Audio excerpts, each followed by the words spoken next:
नमस्कार, आप देख रहे हैं भारत न्यूज नेशन। मैं हूं आपके साथ पलक शर्मा। आइए नजर डालते हैं खबर की ओर।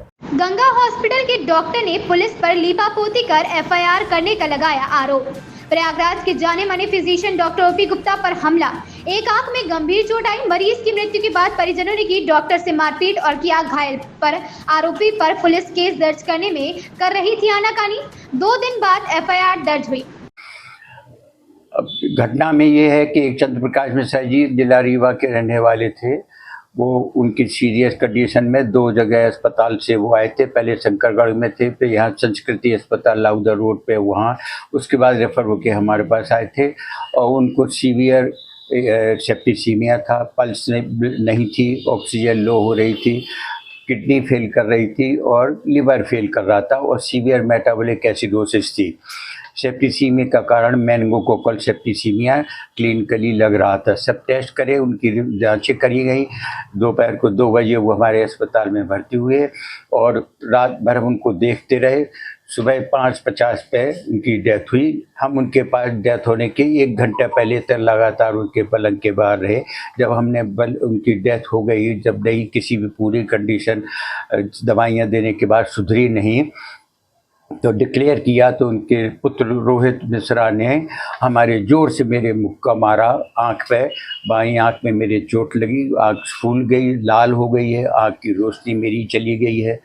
इसके बाद हम वहाँ से अपने भागे, वहाँ से जान बचाकर भागे और हमारे अस्पताल में भी उन लोगों ने तोड़फोड़ करी। अस्पताल के कर्मचारियों को चाकू दिखा करके, लाठ से दिखा करके मारने की कोशिश करी। फ़ोन करके 10-15 लोगों को और बुला लिया। हम लोगों ने भी 112 फ़ोन करके पुलिस को बुलाया तथा चौकी से हमारे यहाँ के भी आदमी को हमने फ़ोन पुलिस करके बुलाया। तो किसी तरह से हम लोगों ने अपनी जान बचाई।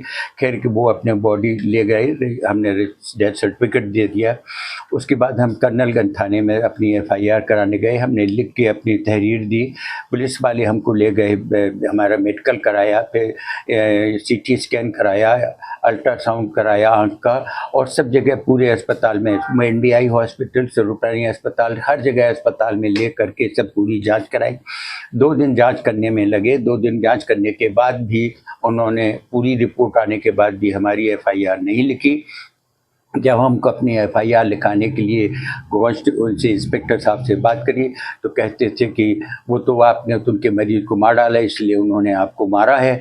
तो हम भाई उनकी भी आप अपनी कंप्लेंट लिखिए, उनकी भी एफआईआर लिखी कि हमने उनका मरीज मार दिया, वो भी उसकी जांच हो। और हमारे ऊपर उन्होंने आत्मघाती हमला किया, हमारी एक आँख की रोशनी बाएं आँख की चली गई है, तो हमारी भी जाँच करिए। दोनों के नहीं भाग जाइए, हम कुछ नहीं, आपकी जाँच करेंगे और चले आइए, कुछ नहीं होगा आपका, आपने के मरीज को मार डाला है। आपकी घटना है ये 21 तारीख की सुबह 5 बजे की 5:50 की घटना है ये। फिर 24 तारीख तक इन्होंने हमारी एफआईआर नहीं लिखी। हम दौड़ते रहे, फिर पुलिस कमिश्नर से कहलाया और डिप्टी पुलिस कमिश्नर से कहलाया।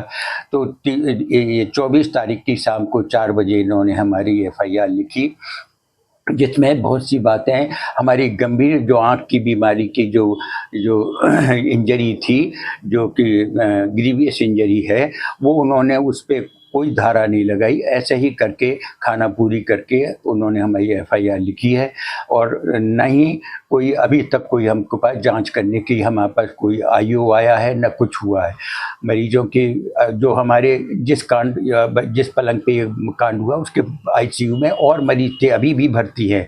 हम उनसे कह रहे थे कि आप उनका बयान नोट कर सकते हैं, वो अभी भी भर्ती है। 2 औरतें भर्ती थी, वो सब अपने आँख की गवाह हैं, वो निष्पक्ष गवाह है, ना हमारी एम्प्लॉई है ना कोई हमारे मरीज है।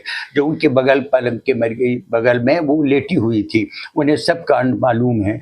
आप उनका बयान ले लीजिए। अब लेडीज हैं, वो बार बार नहीं आ सकती हैं, कोर्ट में नहीं आ सकती हैं।